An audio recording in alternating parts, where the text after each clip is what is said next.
Hello students, आज की video के अंदर हम कैपिलरी एक्शन के बारे में पढ़ेंगे, यानी rise of a liquid in A capillary tube. जब भी हम किसी लिक्विड के अंदर कैपिलरी ट्यूब को डालते हैं तो उसमें क्या इफेक्ट होता है। जो लिक्विड है वो राइज अप कर रहा है, डाउनवर्ड जा रहा है, स्टिक कर रहा है, क्या हो रहा है, ये सारी चीज़ें हम देखेंगे। सबसे पहले तो ये पता होना चाहिए कैपिलरी ट्यूब होता क्या है। एक छोटी सी ट्यूब होती है ग्लास की बनी हुई, दोनों जो एंड होते हैं इसके ओपन रहते हैं, बिल्कुल बारीक सी होती है। अगर आप देखें तो लैब के अंदर तो इजीली अवेलेबल रहती है। अगर आप देखना चाहेंगे तो बारीक सी एक ट्यूब होती है जिसे कैपिलरी ट्यूब के नाम से जाना जाता है। मान लो हम यहाँ पर एक लिक्विड ले रहे हैं बीकर के अंदर। ये बीकर है, इसमें मैंने वाटर फिल कर लिया। ओके, इसमें क्या ले रखा है, वाटर लिया हुआ है। इसके अंदर में जो कैपिलरी है उसे डिप करवा रही हूँ इस तरीके से। ओके, ये कैपिलरी ट्यूब है हमारी, ये इसके अंदर डिप करवा दी तो जो लिक्विड होगा वो इसके अंदर रेजर तो करेगा, है ना। और किस तरीके से जाएगा, ये एक इस तरीके का कर्व जो है आपको इसमें देखने को मिलेगा। यानी जो ग्लास की वॉल होगी उसके साथ साथ लिक्विड ऊपर चढ़ जाता है और बीच में से डाउनवर्ड डायरेक्शन के अंदर रह जाता है, जैसा कि आपको यहाँ पे दिखाई दे रहा है। तो जैसे ही कैपिलरी इसके अंदर इंसर्ट की, तुरंत क्या होगा, जो लिक्विड है वो रेजअप करना इसके अंदर शुरू कर देगा। इसी तरीके से हम एक और सैंपल लेंगे। एक बीकर लिया, उसके अंदर फिल करेंगे हम मरकरी। कौन सा लिक्विड फिल कर रहे हैं, अभी यहाँ पर हम मरकरी को फिल कर रहे हैं। सिंबल लिख देते हैं सिर्फ मरकरी। इसके अंदर जब कैपिलरी ट्यूब को डिप करवाया गया, ठीक है, इसके अंदर जब कैपिलरी ट्यूब डाली गई तो यहाँ पर फाइंड आउट किया गया कि जो लिक्विड था, जो मरकरी थी, वो जो इंटरमीडिएट जो बीच का पार्ट था उसमें तो अपर साइड में रेजअप कर गई, लेकिन जो साइड थी ग्लास वॉल के साथ साथ वाली जो साइड थी वो डाउनवर्ड डायरेक्शन के अंदर रह गई। यानी जो लिक्विड है, जो मरकरी है, वो बीच से तो अपर डायरेक्शन के अंदर रेजअप कर रही है, लेकिन ग्लास के साथ स्टिक नहीं कर रही, उसके साथ ऊपर नहीं जा रही है। तो दोनों के अंदर जो फिनोमिना है वो अलग अलग टाइप का देखने को मिल रहा है। इसके अंदर तो जो कर्व है वो इस तरीके से मिल रहा है और इसमें जस्ट इसके अपोजिट मिल रहा है। अब यहाँ पर इस चीज को एक्सप्लेन करने के लिए हम एक और चीज समझेंगे, फोर्सेस। दो टाइप के फोर्स होते हैं, कौन कौन से, cohesive forces and adhesive forces. Okay, cohesive force कौन से होते हैं, ये वो फोर्स होते हैं which exist in between same type of molecule.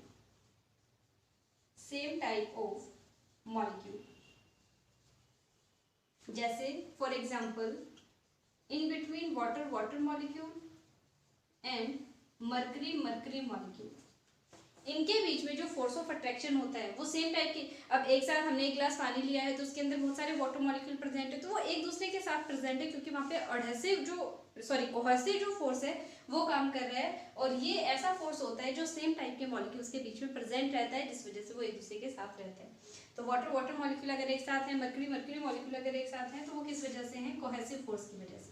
दूसरा होता है एडहेसिव फोर्स। ये क्या होता है, it is a force which exist in between different type of molecules। ठीक है, ये ऐसा फोर्स होता है जो डिफरेंट टाइप ऑफ मॉलिक्यूल्स के बीच में एग्जिस्ट करेगा। जैसे for example in between water and glass. ठीक है, तो उसे हम क्या कह देंगे, एडहेसिव फोर्स। और अगर सेम टाइप के मॉलिक्यूल्स के बीच में प्रेजेंट है तो कोहेसिव फोर्स। अब यहाँ पे दोनों चीजें हैं, वाटर मॉलिक्यूल भी प्रेजेंट है और उसके अंदर हम क्या कर रहे हैं, कैपिलरी ट्यूब डिप करवा रहे हैं, जो कि किसकी बनी हुई है, ग्लास की बनी हुई है। इसी तरीके से यहाँ पर भी सेम है, मरकरी मॉलिक्यूल फिल कर रखे हैं इसके अंदर सैंपल के तौर पे, और इसके अंदर भी कैपिलरी डिप करवाई हुई है, जिसके अंदर मरकरी जो है, जब भी हम कोई चीज किसी लिक्विड के अंदर डिप करवाते हैं तो कुछ ना कुछ परसेंट वो उसके अंदर रेजअप करता है। तो रेजअप दोनों के अंदर कर रहा है, लेकिन इनका तरीका अलग अलग है। यहाँ पर एक्चुअल में मीनिंग क्या है, इन चीजों के पीछे क्या चीज रिस्पॉन्सिबल है, यहाँ पर रिस्पॉन्सिबल है कोहेसिव और एडहेसिव फोर्सेस। अब अगर आप ध्यान से देखें यहाँ पर, तो जो ग्लास वॉल है उसमें और वाटर मॉलिक्यूल के बीच में जो फोर्स ऑफ अट्रैक्शन है वो ज्यादा है as compared to water molecule. तो इस वजह से यहाँ पर जो एडहेसिव फोर्सेस हैं,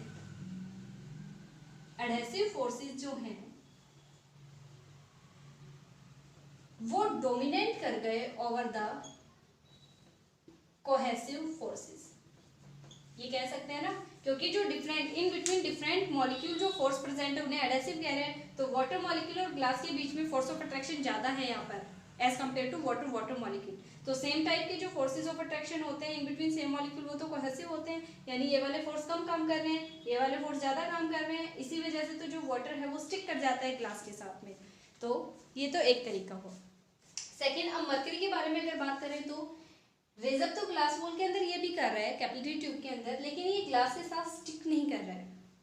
इसका मतलब क्या है कि जो मरकरी मॉलिक्यूल हैं उनके बीच में जो फोर्स ऑफ अट्रैक्शन है वो ज्यादा है as compared to glass and mercury.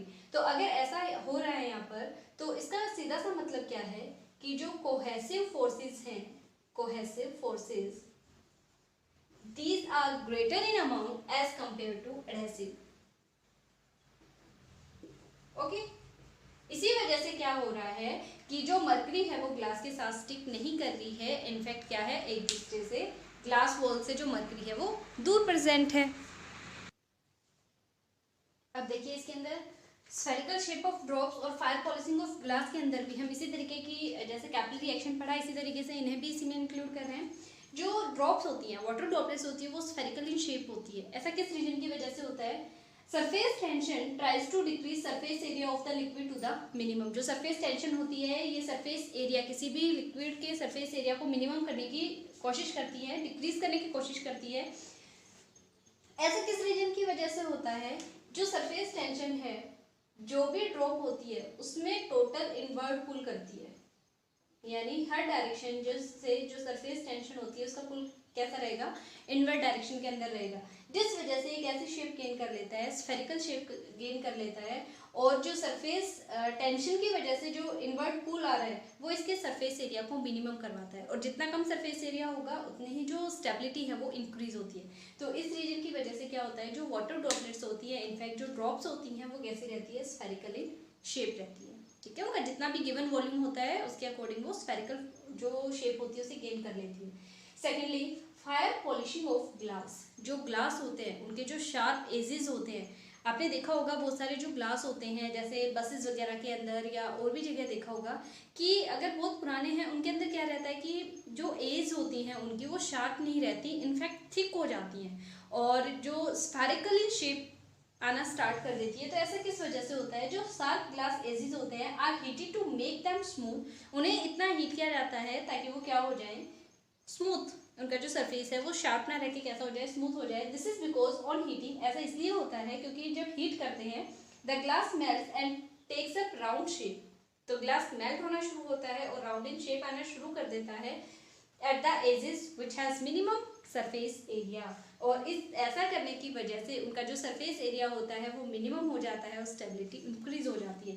तो जो सरफेस एरिया है वो क्या रहेगा? यहाँ पर मिनिमम हो जाएगा। जो हीट करते हैं उस वजह से जो ग्लास है उसके जो एजेस होते हैं, शार्प एजेस जो होते हैं वो राउंड जो शेप होती है उसे गेन करना शुरू कर देते हैं। तो ये तीन जो आपके सम इम्पोर्टेंट रिजल्ट्स थे सरफेस जो सरफेस टेंशन है उसके रिगार्डिंग, तो आपको ये अच्छे से प्रिपेयर करना है, अपने नोट्स के अंदर इंक्लूड कर लेना है। ओके।